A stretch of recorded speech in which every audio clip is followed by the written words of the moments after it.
You've been taking shots at Dodd-Frank. You think Dodd-Frank is bad. What do we replace it with?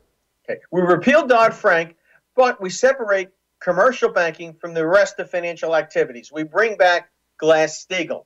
And then we break up the largest banks so that no bank has more than 3 to 5% of U.S. deposits. Does any presidential candidate come close to wanting to do that?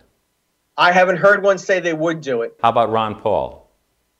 I don't know what Ron Paul would actually do with the commercial banks, because I think he would hit a wall as soon as he decided he wanted to get rid of the Fed. I don't believe that if Ron Paul were elected, and I think that is a highly unlikely prospect, that he would be very successful in making the changes in the financial sector that he desires. I think he would have about as much success with that as Bill Clinton had with health care reform.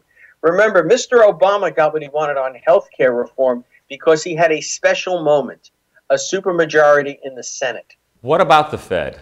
The Fed should continue as it is, lest this consumer protection agency, that should be done away with.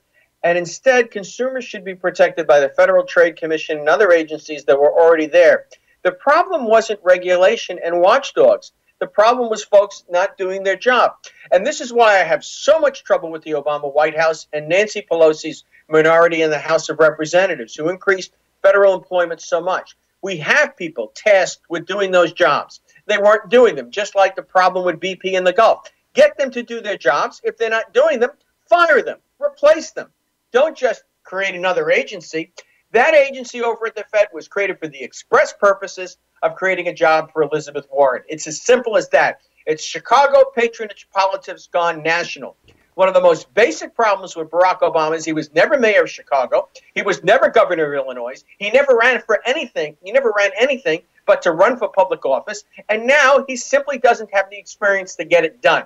That's why Solyndra went sour, and he's losing tens of billions of dollars at General Motors.